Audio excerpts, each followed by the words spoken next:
Welcome once again to the Sage, and thank you for being with us on this journey.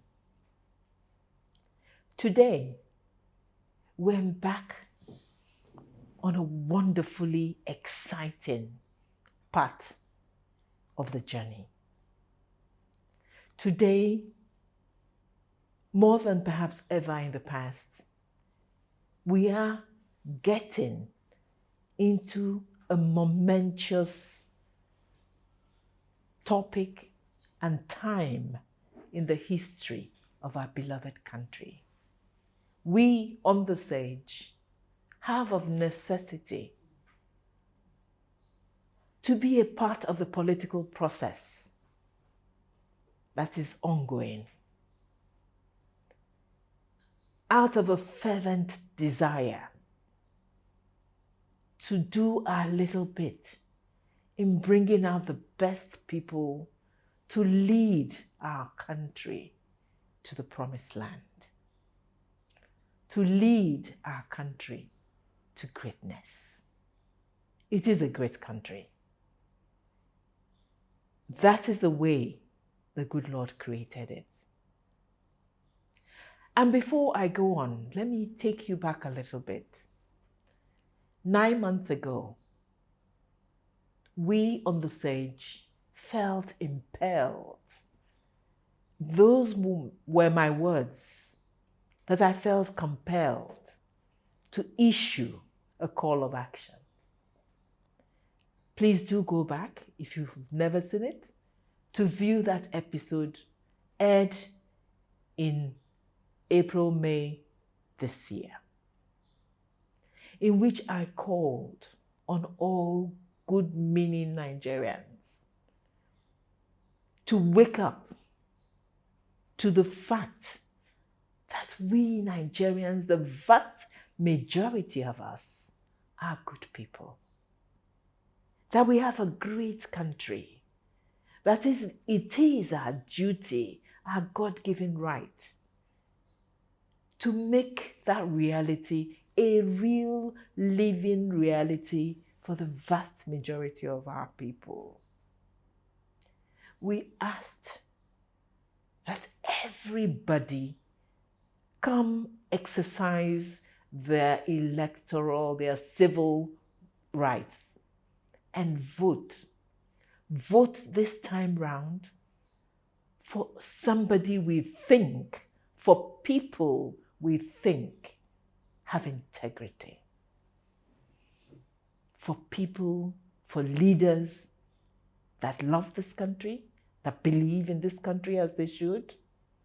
For leaders who have genuinely come out to serve, to lead, to make things good. We ask that we put tribe and tongue and our various differences behind us. We called on all of you to only vote in people who genuinely are going in there to do their best. We described the characteristics that we thought mark this, may I call them ordained people? We talked about integrity. We talked about patriotism. We talked about healing. People coming out to heal our wounds. We talked about knowledge. So many more. At the time we put out that call, people thought we were dreaming, we were idealists. And yet, today, we see the movement. These are indeed exciting times. Never, I really believe, at least in my 7 decades in this world, never have Nigerians risen to that challenge in such a remarkable manner. We are seen as never before. More and more of us, those people I call the silent majority, saying, no, this time round, the candidate must show us that he or she is genuinely going out there to lead for the right reasons. But I say to you all, my viewers, my brothers and sisters out there, it is just the beginning. We have birthed and begun something that must be brought to its rightful fruition. Come 2023, the good Lord willing, and He is willing, only the finest of us will emerge as leaders of this country. But finest, not because we're so street smart, finest because we genuinely care for our people, that we have the capacity and the capability to lead our people, and that we have determined to come with vigor to lead our country to the promised land. And so, in the spirit of the movement that is on, we on the Sage have again taken the bull by the horns and taken courage to come out and say that we shall be bringing before you many of these aspiring leaders. We will give them an unbiased platform to tell you why they have come out, why they think they have what it takes, and to convince you that they sincerely believe and they sincerely intend to lead the way they should lead, to be true servants of the people, and to assure themselves and us that by the time they complete their terms in office, they can with confidence show us evidence that they have strived, they have done their best to improve the lot of the people. Stay with us as we begin this wonderful but so critically important journey. Today on the Sage, we're very, very privileged to have one of these wonderful aspiring leaders come to talk to you. We have with us, stay with us. When we come back, we will tell you who is going to be our first guinea pig. I thank you.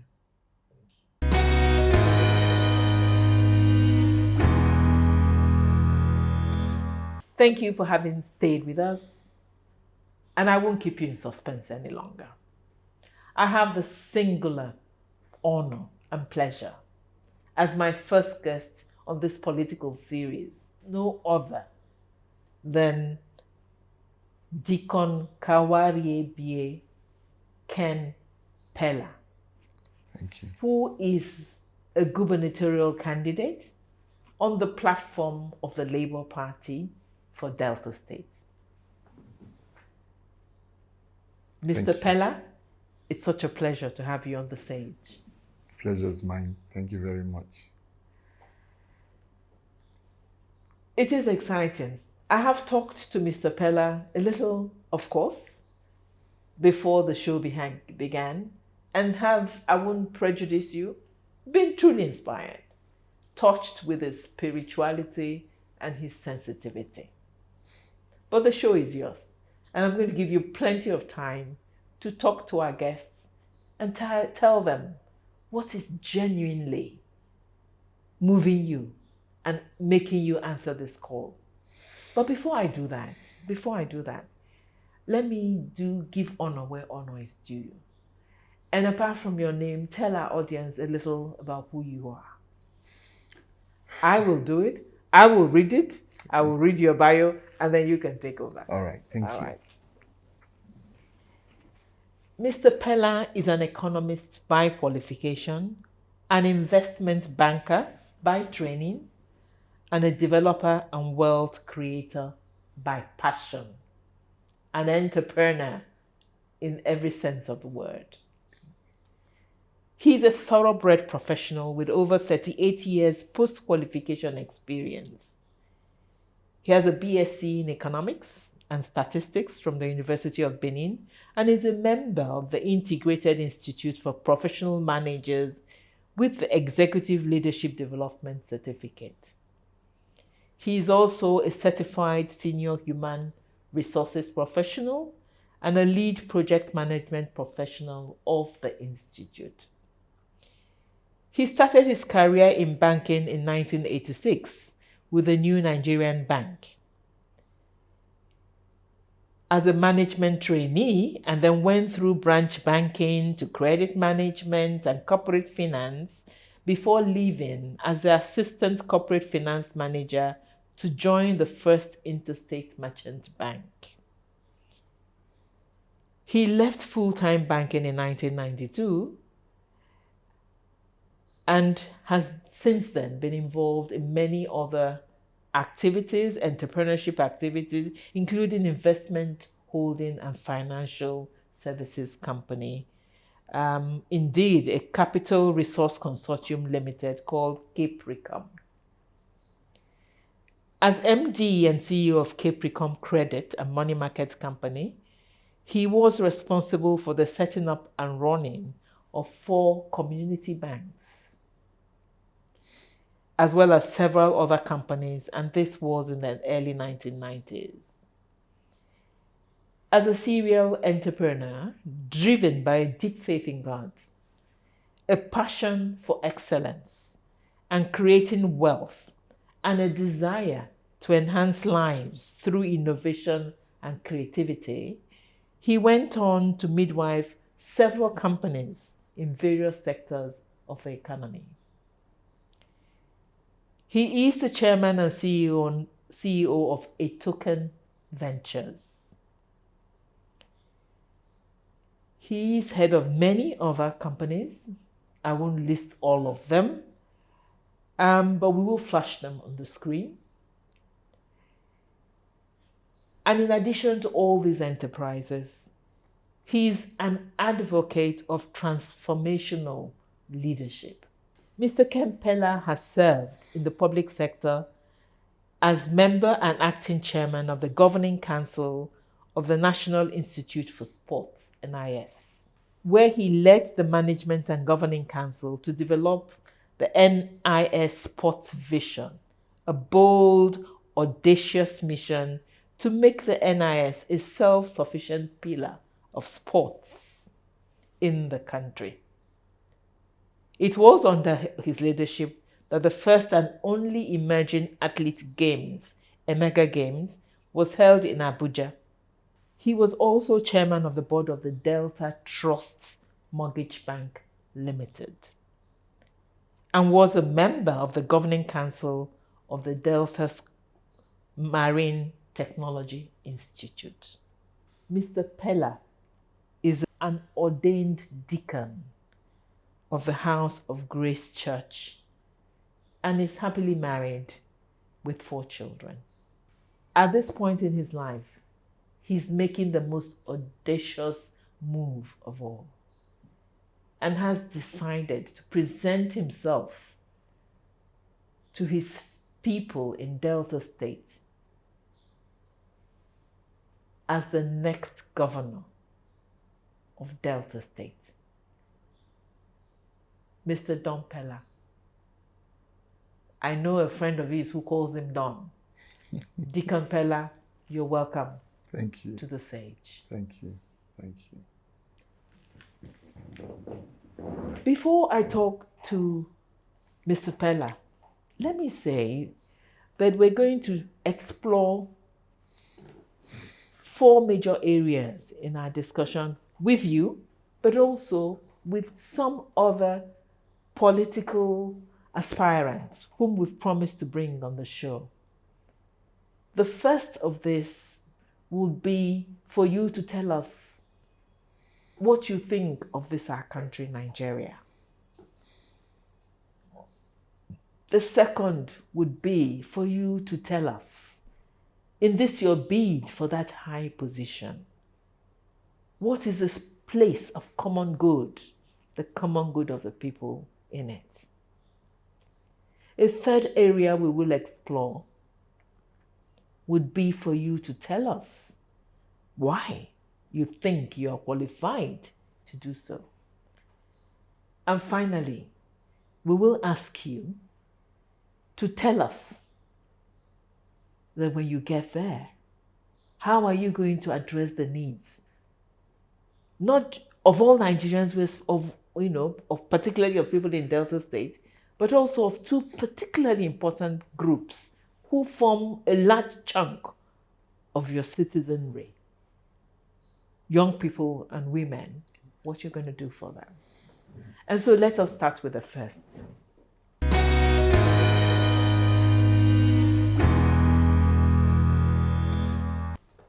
We on the Sage believe that perhaps the single force, most important force that should drive your coming out is love of country and love of state. Please tell us, do you have it, and what does it mean for you? Thank you very much. Thank you for the opportunity to be here and to express myself. What does love of country and love of state mean for me? For me, love of country is why when I am the third boy in a family of 10. We are 6 boys and 4 girls. I'm the third boy and 7th child. My first 2 brothers, after high school, went to the US. The girls didn't go, but it was expected that me as a boy was to go. And I stayed in Nigeria. I schooled here.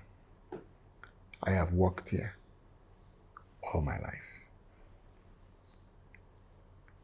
And for the singular reason that I believe that there's something in this country, I jokingly say that this is where God is. This is where God is. And I say that if I can't make it here, I can't make it anywhere else. And God has been good. I got a good job. And so when I could go abroad on holiday, and people would wonder how, the sense had been, you would, you expect to go there and bring. But I worked here, I grew up here, worked here, and I have a tremendous amount of love for this country. And so when things have been going down over the last 30, 40 years, Nigeria was much, much, much, much better. I believe that it is necessary to stay back and correct it. And if we can't do it, then we're lost. We have young children today. My children are beginning to say, my first 2 children are abroad. I never really wanted them to go abroad until after their first degrees, at least. But my son played football, soccer, and wanted to go abroad because there was not much hope, so to speak, for one who has a passion for soccer here.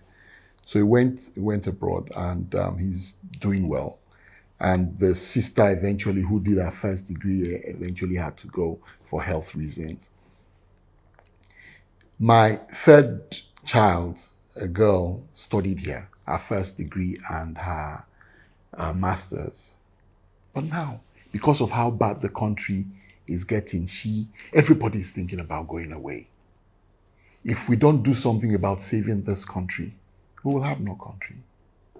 We'll have no country. So for some of us, it's critical that we save this country, that we do something to turn back, the slide that we have. I love this country too much to want to just let it slide. That is my love for country. That, of course, translates to my love for my state. I believe that the kind of resources that Delta has, Delta shouldn't be where it is. I'll just give us one example. Several years ago, I looked at, this was as far back as 2006, 2007, thereabouts. And I looked at the budget of Delta State. It was about 150 billion. And they would say that the recurrent expenditure alone was about 50% of the budget, which is about 70, 80 billion. And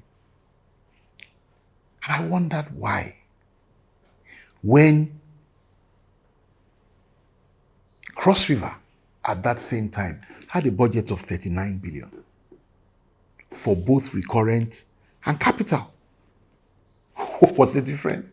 What did Delta have in terms of recurrent expenditure that Cross River State did not have, that would warrant our spending almost 3 times what they were spending for the whole budget just on recurrent expenditure? That told me that if the state was well run, if the right things were done, you could manage 20 billion or thereabout for recurrent, and you have 130 billion to transform the place. That's the kind of example that I would like to point to. There's so much that can be done to change things. And so I'm doing this because I believe I have a call on my life to do it. And I believe that there's a lot that can be done to change things. That's why I'm putting myself forward. I hear you, and I find them very moving. But when I say love, let me again, I want you to speak to the fact. Let me say that the Delta, is a mini Nigeria, the way almost every state in this country is a mini Nigeria, in our diversity. We are diverse. Without being an expert at all in it, I will know they're the Urhobos, and so on and so forth within Delta. And the way human beings live together is, acrimony is part of that relationship. And therefore, for every state, as well as for the Nigeria as an entity, there is, do you, as a leader, as a potential, recognize the fact that these divisions exist? And do you see a need for healing and uniting? Yes. Now, you're right about saying Delta is like a mini Nigeria, where they say Nigeria has, 350 different ethnic groups? Delta has 7. We have the Urhobo, we have the Ukwani, we have the Oshimili, the Anyocha, we have Ika, we have Ijo, Isoko, Ishekiri. Now, I believe that the key to harmony, fairness, equity, and justice, if you do the right things, fairness, equity, and justice. If you do the right things, maybe I should, in saying this, give you a little bit of an idea of my vision for Delta. I have a vision to build a state where righteousness, harmony, and prosperity reigns. And when I talk about righteousness, because I'm a deacon, people will automatically think I'm talking about church. No. Righteousness simply means doing the right thing. All right? Accountability and integrity. Fairness, equity, and justice. The rule of law. So we believe that if we enthrone righteousness in governance, there will be harmony. It would be very difficult except the person just wants to cause trouble. And even if he just wants to cause trouble, because there are people like that, even if he just wants to cause trouble, by the time you simply point to, but this is the right thing,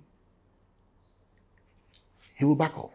So once you enthrone righteousness, there will be harmony. And when you have those two, you create an environment where prosperity thrives. So, yes, I do recognize the diversity of our people. And the way I intend to handle that diversity is to ensure that we enthrone righteousness, we enthrone fairness, equity, and justice in all we do. And we believe that when that is done, there will be peace and harmony. I agree with you. And I also think that when that is done, then people begin to feel as one. True. And people are then motivated to work jointly as people from Delta State for the good of Delta State. True. Very true. Very true. For us, we think it's so important because it is what also needs to translate to us as a country, Nigeria. Mm-hmm. That the day we begin to have, like you have said, equity, justice, righteousness across all segments of society, and see it clearly there, we will begin to call and see ourselves as one. True. And work for the good of our country. Absolutely. And so we are confident that the good Lord willing, and you get in there, that you will remember. You will remember your promise to our audience. I definitely will. And that we will hold you accountable. Please. And that as you practice this, it be open and transparent, and you report it. Let the people of Delta see and feel the justice, equity, and righteousness. Thank you. Is there anything else you want to say in the area of love and equity and unity for Delta before we move on to the other sections? I would, as you were talking, I remember worry. What epitomizes Delta is worry. And the way the people used to live, you didn't know whether you were Orobo, whether you were Ijo, whether you were Ishekiri, whether you were Igbo indeed, whether you were from any other part of Nigeria. You just knew yourself as worry people. Worry is basically what epitomizes what Delta was. All right? And that's the kind of spirit we would like to bring back to Delta. You know, that resonates with me. And let me make a confession here that actually some of my own very early childhood, when I was 4 and 5 and 6, were spent in Warri and Sapele. You know, my parents worked in the Federal Civil Service. And so we moved around a lot. And he served as a medical practitioner, as a doctor in Warri and later in Sapele. I see. Yeah. So yes, I do have a link and a love for Delta, and memories of that kind of life. Yes, we were very well accepted. He enjoyed his days as a practice, even though I was little. The memory stayed. So well done. We will then move on to the next area, and that is when I ask you about the common good. What is your understanding of that?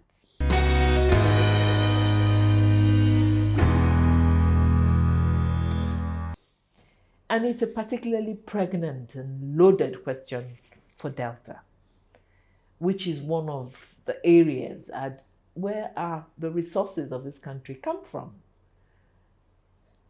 For me, the common good implies that there are resources which should belong equally to everybody.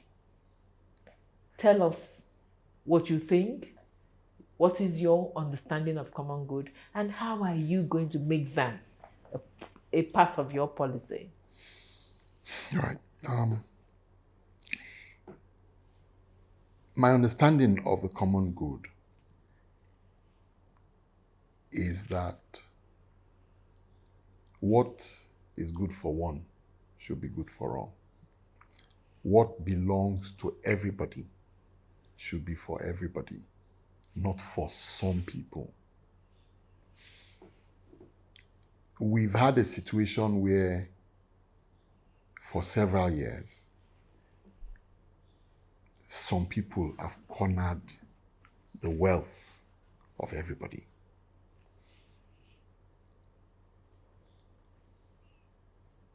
My understanding of what government should do should be not necessarily to share the money for everybody, but to use the resources that we have to make the environment better for all of us and to make life easier for all of us.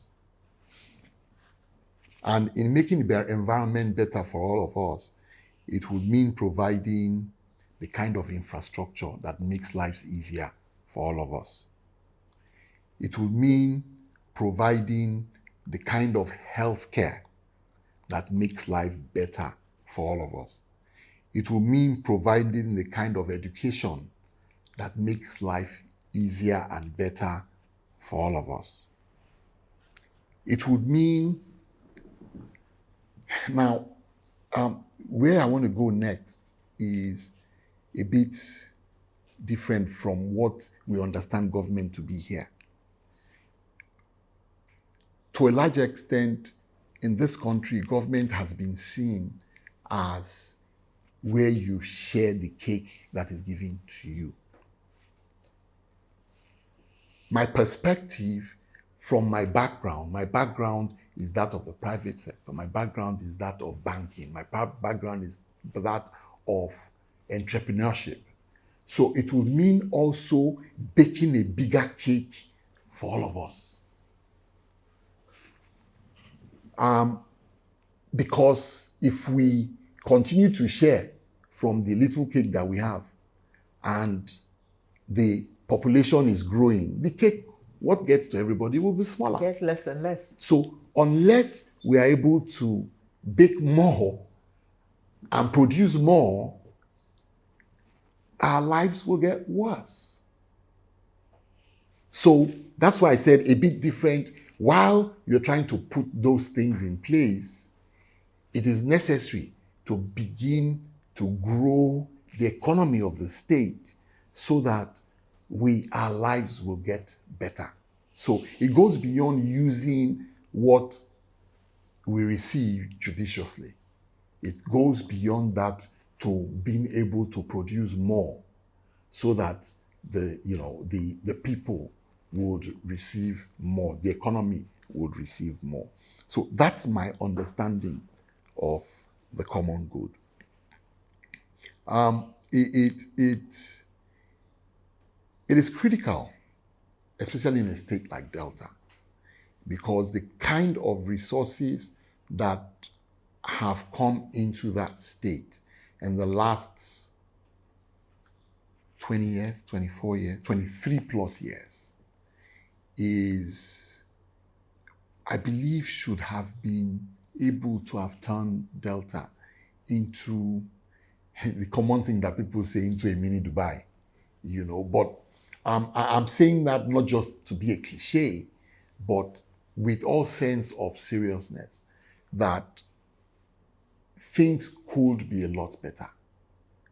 And by God's grace, we will be leading a government where, to borrow from my principal, public money will be used for public good. Public money will be used for public good.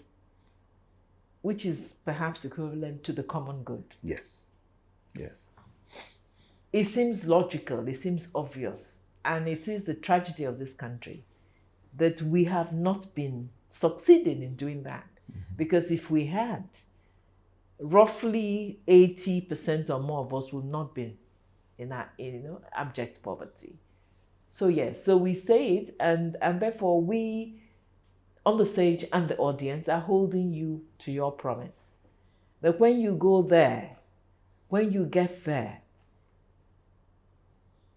you will remember that the common good means that whatever resources we have, and indeed, as you have said, expand, we need to generate more. If it's going to be sustainable, will be judiciously applied to the good of the majority of the people in Delta State. Yes. Yes. It seems like a dream, but it isn't a dream. It is what should be. It is really only the right thing to do. To do, right. And let me say, I don't speak from a position of authority, but sometimes the sage likes to be the sage and say that, and for you perhaps in Delta, you need to be a further step ahead of the rest of us. Your major resource at this point in time comes from the rich oil resources. Very true. But Very in this period in the world of environmental degradation and concern, the Delta also needs to be one step ahead in thinking about, as we transition, and if the day comes eventually, as it needs to, for the sake of the planet, your major resource is not oil. What are your thoughts on that future for Delta? Now, what we intend to do will be to transition Delta beyond. Right now, I talked about growing the cake when I spoke. There are a few things that, I talked about enthroning righteousness, creating harmony, and engendering prosperity. Now, what that means when I talk about engendering prosperity, there are 7 key pillars to that, 7 key prosperity drivers that we have identified. And those are the ones that we have identified at this point. We expect that will expand, okay?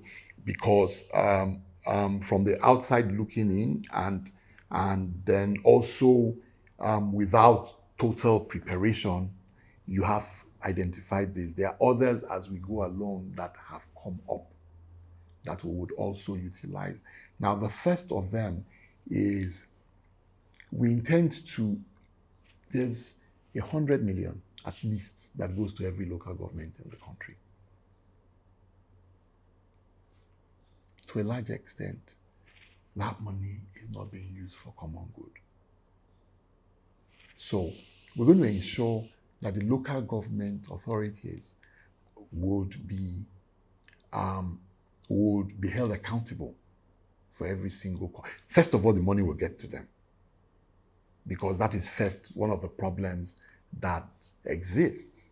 As it is today, the monies go through the states to the local governments, and that in that toll gate, what gets to the local government is usually less than what is allocated to them.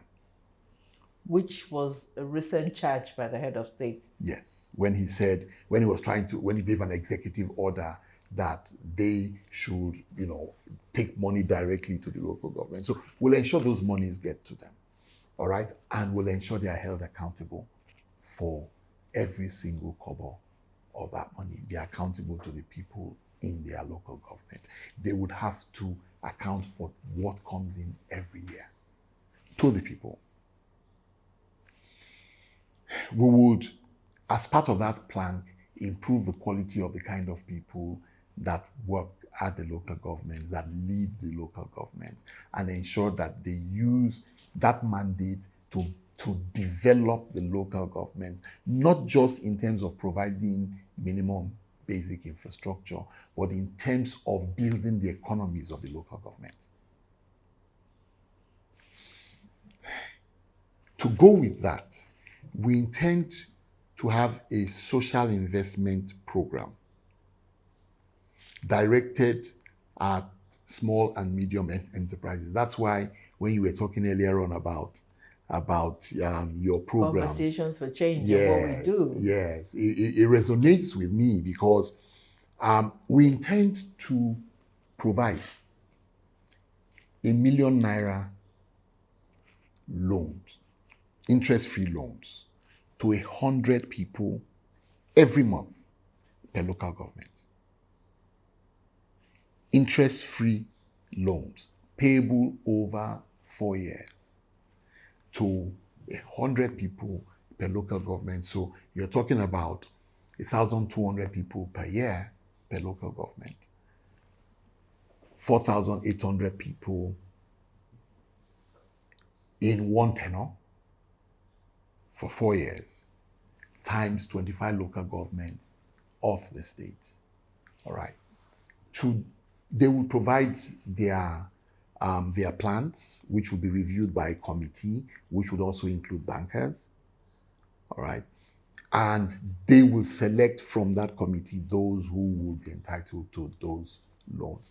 That, we believe, will drive the economies of the local government in terms of small and medium scale enterprises, which is the engine of growth of every economy. You know, I am tempted, I cannot help it now, to butt in. Hold your thought, don't let me disrupt it. But to say that this is such an important point, that I need to link it, like you had mentioned, with what C4C does. Okay. Because we recognize that the future economy of every state and of this country rests with the success of these medium scale enterprises. Yes. And we stress particularly ones run by young people because they're a majority, they're everywhere. Yeah. But we also recognize the fact that we need to empower them so that they run those businesses effectively. That's right. So we look forward to that so that we can partner, provide the skills, training, so that they understand what it means to manage a business. Definitely. So that your scheme will indeed succeed. Definitely. That's why I said it resonates with me, because again, we won't just provide those monies without the necessary training to ensure they succeed. Now, to complement that, we intend to build 10 new cities. 10 new cities, there are 10 federal constituencies in Delta. So 1 per federal constituency. 10 new cities that will be private sector driven. Okay. That will be agro-industrial and tech-driven cities. So in 1 federal constituency, we'll identify an industry that it's based on the comparative advantage of that area. And so you will then have the full value chain that grows on the back of that. The economy will grow on the full value chain of that industry. Okay, it could be agricultural, it could be, but each of those cities would be technologically driven. They would have a backbone that provides the kind of internet services and all that, because we can't do it all over Delta at once. Mm-hmm. So the idea would be to create 10 model cities that would attract investment, that will attract the picture, a city that has, as we do the roads, we provide ducts for gas. We provide ducts for water. We provide pipes for everything that is required. Now, when you have provided infrastructure for gas, someone will gather the gas that is being flared to begin to sell to people through the pipes in those cities. That in itself will generate a lot of jobs and industry, right? Those cities will be connected by multimodal transport, rail and roads that also have the same kind of characteristics as the roads within the cities so that they are all linked. Another key point is power and gas utilization. Those cities will have 24-hour electricity. That's one of the key drivers for development. One of the businesses I'm involved in is power. I'm chairman of a company that does captive power, an independent power producer. So I understand a bit about power, and I do understand that one of the weakest links apart from the fact that power generation is a problem, but the bigger problem is transmission and distribution.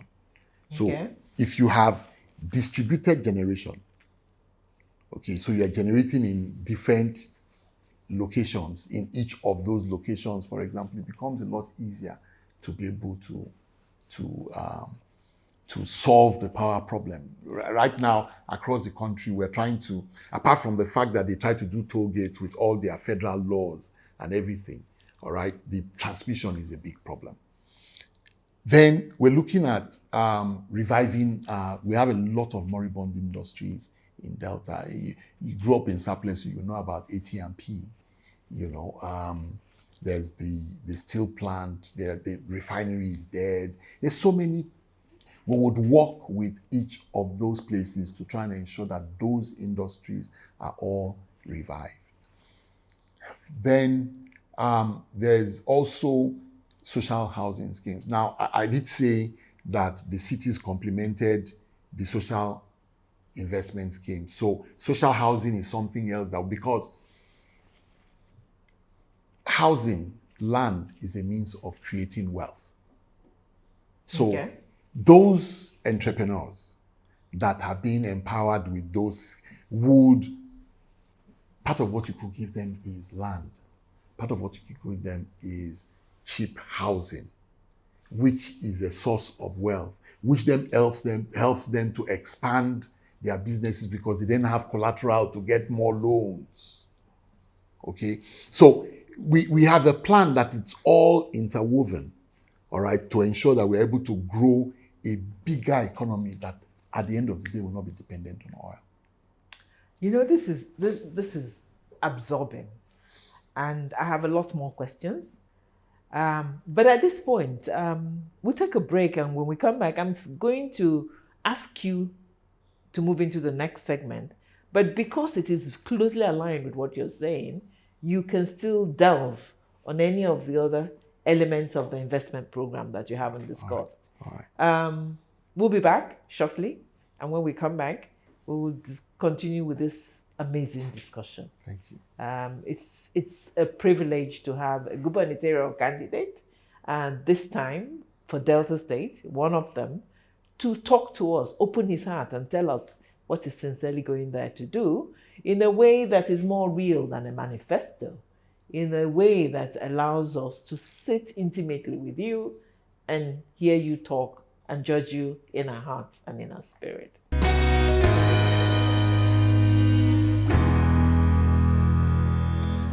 Welcome once again to The Sage, and it's been so exciting. It's been so exciting, and we have had, and we still have, Deacon Ken Pela.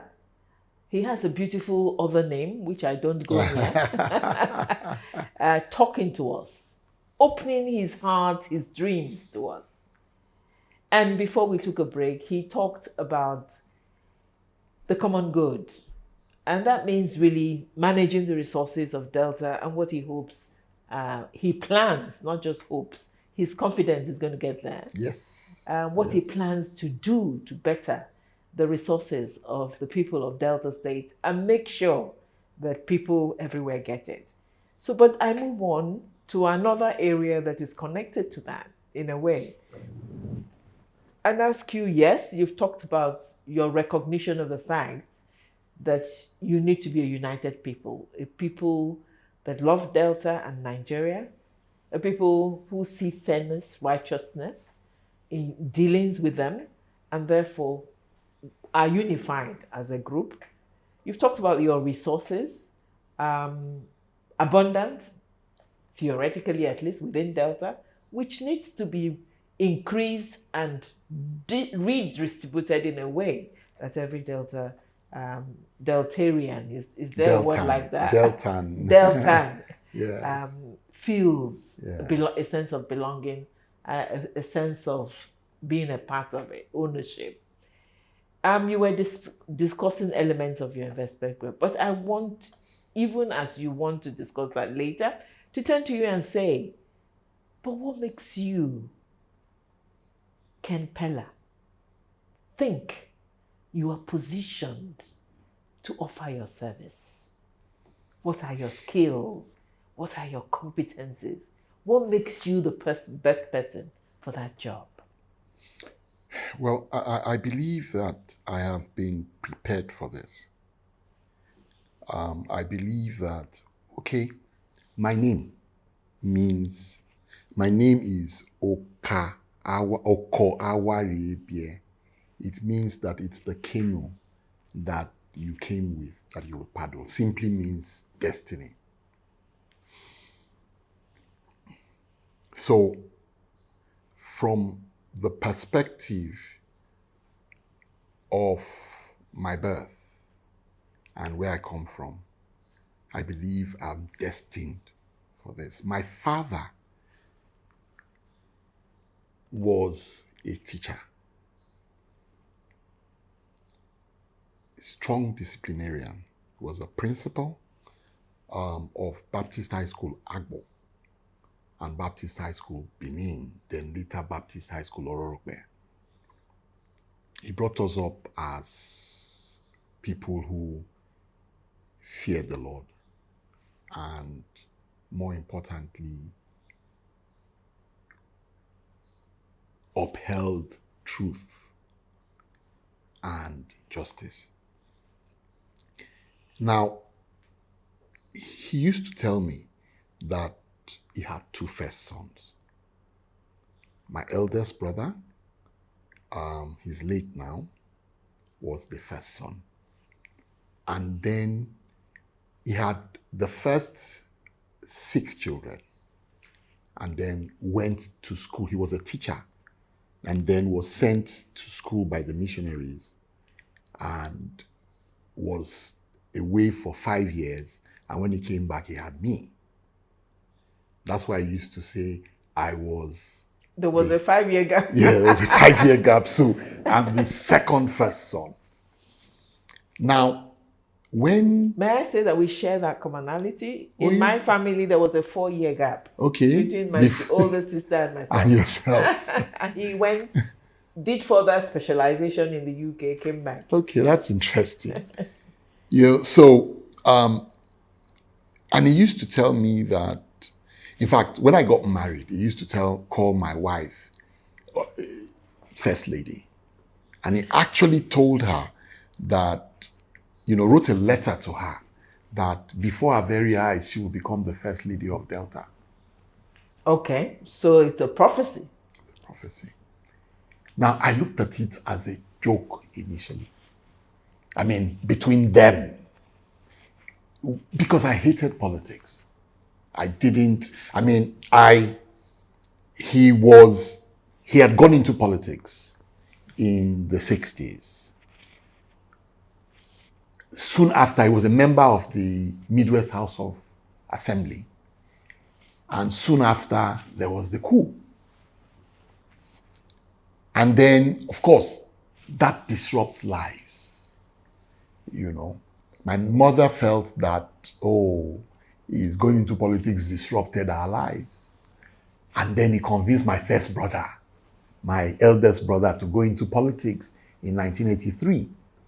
And 3 months after, we had the coup, So, my mom drummed it in our ears that politics wasn't good for us, so to speak.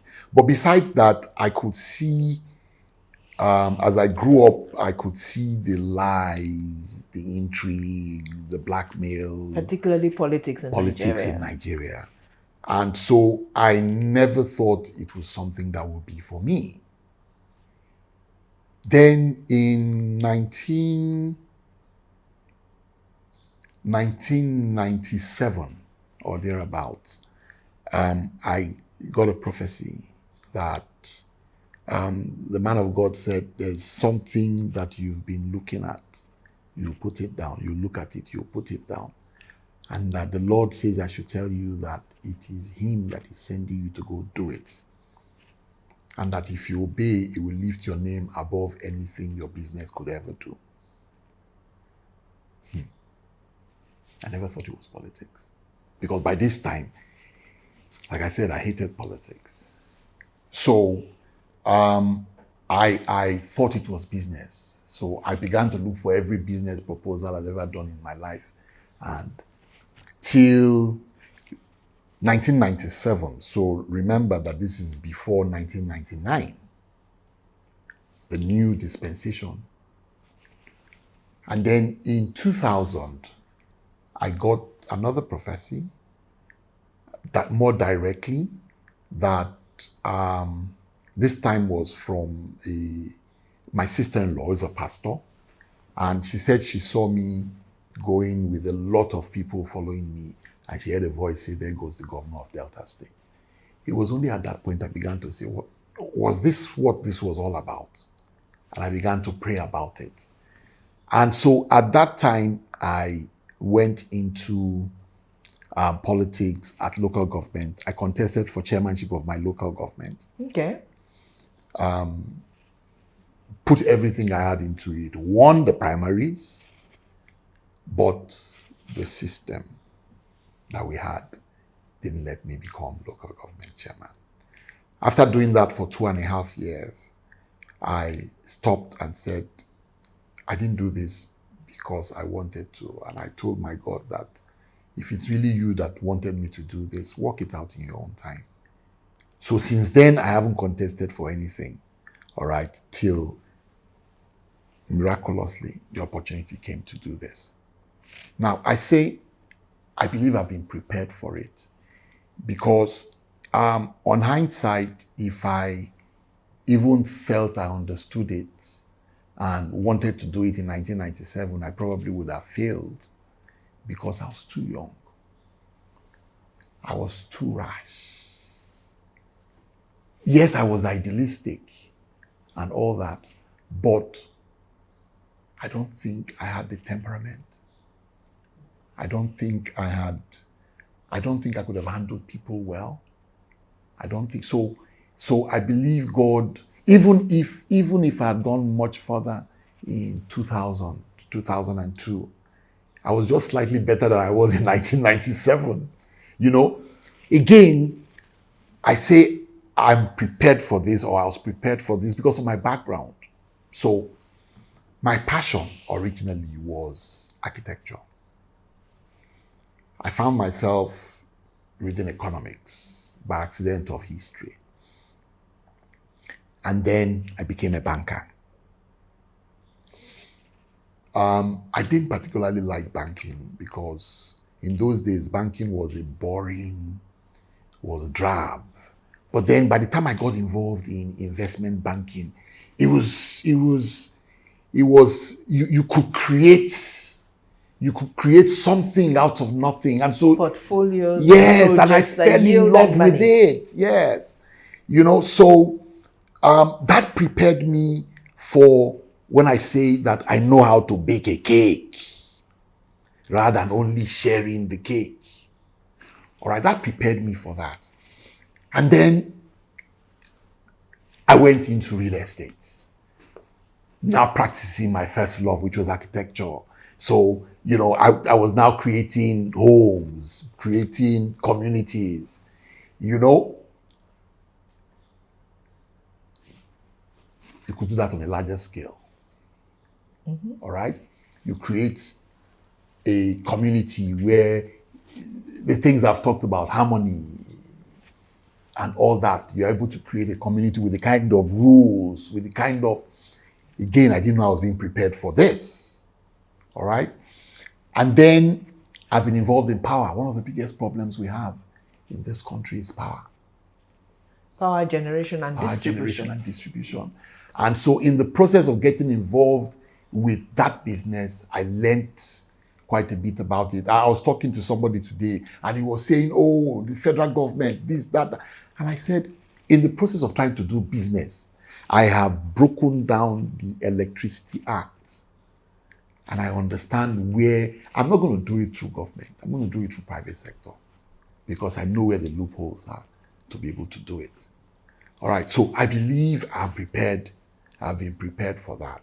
And then I've also been involved in, investing in an agricultural, company. So I also understand a bit about agri. So all that has prepared me for what I'm going to do for Delta. So yes, I believe I'm eminently qualified to do this, and I believe I've been prepared for it. Prepared by time, by circumstances, yes. By training, yes. By qualification, by background, yes. And by love and passion. Yes. Yes. Yeah, I think that's a beautiful going back. Yes, it is. It comes out clear, and we pray for you and support you. Thank you. That the dreams will come true. Amen. And that you will indeed do those things that you hope and plan to do. Amen. Let me come to the last segment of this amazing discussion. Thank you. You've shared candidly, and we appreciate it. We appreciate your time. We appreciate your candor. This is sage infused. In a way, because the agency I did work for in the United Nations before I retired had something to do with demography and issues of planning and so on. I do have a little knowledge. And therefore, I usually say to people that to me, it is common sense. That as particularly linked to the subject of common good, as you try to really create achievements, to make progress in development of this, your state and the country at large, that there are two particular groups. They also happen to be part of the vulnerable groups, who are, in my opinion, very passionate opinion, every leader, as you craft your plans, your manifesto, your implementation plans, your policy, must recognize them as a distinct group and plan to make progress there. Because in my opinion, if you don't, there's no way you can pass this exam. And those two particular groups are one, young people. They are my passion. They form at least 70 to 80% of the population of this country.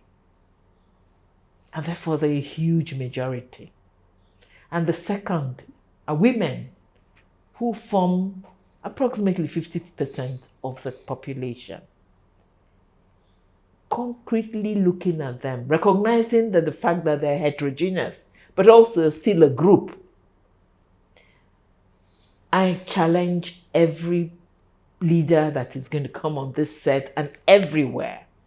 What are going to be your plans to ensure, to try, to invest, empower these two groups in particular, and be able to demonstrate to us that you have made progress in addressing them and advancing them? Young people, women. Those are two very critical planks of what we intend to do. When I got the opportunity to do this, and we were looking for a deputy governor, the criteria I gave was one, a young man between 35 and 45 that is accomplished in his own right, or a woman that is accomplished in her own right, that is not necessarily a politician, that is not just looking for a career in politics, but that will be sacrificing what he or she is doing to come and work with me.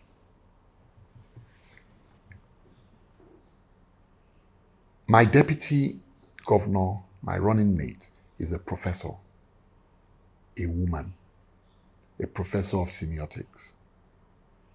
Okay. And it is because I recognize the importance of women that we chose her. Some people have said they don't think Delta is ready for a female deputy governor, and I laugh. But you're ready to use their votes. You're ready to ask them for their votes. But you don't think they should have a voice. So we're going to have a woman at the highest level of government. And our government will be, we will have a lot of women in government. Okay.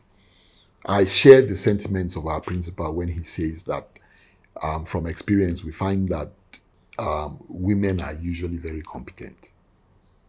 Okay, from experience. Now, secondly, the social investment program I talked about is primarily, yes, we'll have some men, but the truth of the matter is that for it to succeed, majority of those who will benefit from it will be young men, young people, and women. They are the ones that are the future. Well, for women, they are the ones that drive in terms of small and medium scale enterprises, the smaller trading, a lot of those things, they are the ones that drive it. While for the young people, they are the future of our country. They are the future of our state.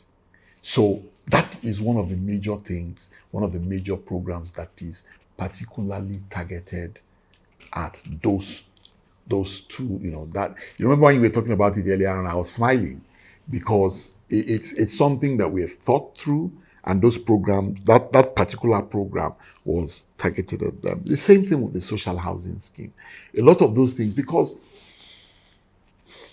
I know that it is my background is banking. I've been involved in all kinds of banking, particularly mortgage banking.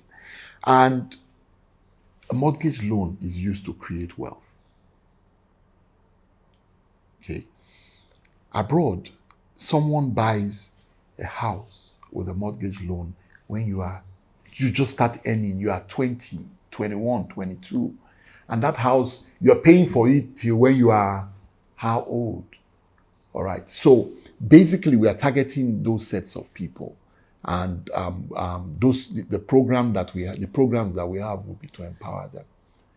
Training, our health schemes, our education schemes, they will be basically to empower those sets of people.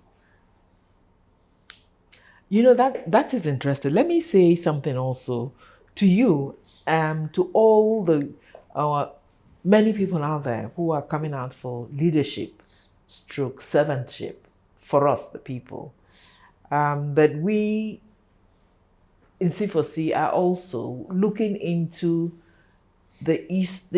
we take this so seriously that we're looking into the issue of tracking results. Mm-hmm. So that we say to all of you, as you make these pledges, that as soon as you get into office, we want to support you to track, identify indicators and milestones. The time has gone when we will take from politicians just that I built 3 hospitals. No. We want you to track progress in quantifiable, measurable terms. Yes. And actually tell us what has been the progress through the investments you said you have made. That is what we see as part of our role post-2023. And so we say to everybody coming out to vie for leadership that the new era of Nigeria is also going to be looking for tangible results, measurable results, shared with us of your stewardship. That will be highly appreciated. It's critical. I belong to a party where a presidential candidate says, when we win, don't leave us and go. Because that is part of the problem. People get into office and the citizens step back and leave them. You've got to be able to hold us accountable, because accountability is a key factor. Okay? If we don't have to be looking over our shoulders to say we are accountable to people, we can easily go off track. All right? So while we are committed, while we want to do this, there are lots of things that can distract us. Okay? Not because we want to, but sometimes because of circumstances. Mm-hmm. But if we know that there are people that will continuously ask us, even in our normal lives, even in our businesses, if you don't have regular meetings where people come back and report, you will find that one quarter has gone and you've not achieved any of the goals. Mm-hmm. So we need people like you to constantly hold us to account, to constantly remind us of the things we said we're going to do, so that we are always on our toes. A chief executive of a public company who doesn't have to do quarterly returns, doesn't have to do annual reports to his shareholders, will go wrong. So definitely, we expect it, we're looking forward to it, and it would be a pleasure to always come back and report progress. Thank you so much. Thank you particularly for that pledge. It is the good Lord willing, the sage will be briefing the public on a regular basis on progress being made by the leaders we have put our weight behind. We've been talking to Ken Pela. You have heard him mention many times, my principal. I did at the beginning say he was a gubernatorial candidate on the platform of the Labour Party. We congratulate you. Thank you. And say with respect that your principal has indeed been part of the positive movement that we're experiencing across the country. And we're very happy that there are quite a few of them coming out for that top leadership position with accountability and more integrity behind them. We on the Sage are looking forward to someday being able to give them the opportunity we have given you to talk to the people, talk to us, the electorate, talk to us who are making up our minds to vote. Show us what you're made of. Let us understand and indeed see that you have the ability and the intention to do what you say you will do. Let me tell you that I have thoroughly enjoyed this and think you've done an excellent job of addressing the issues. Thank you very much. So thank you once again for finding time from your crazy campaign schedule at this point in time and coming to be with us on set. And who knows, someday we may well celebrate with you and hold you accountable to deliver on all the things you're promising. I look forward to that. I look forward. Thank you so much once again. Thank and you. So to our viewers, thank you for having been with us. It's been interesting. It's been amazing. And stay with us, because this is something we need to do and discuss with as many of the candidates as possible. This time round in the history of this country, we are going to vote. And we are going to vote for people who we expect and believe are going to serve for the common good. May the good Lord make it happen. Amen. Let us work together to make Nigeria one of the greatest countries in the world. That is where she belongs. Thank you. See you soon.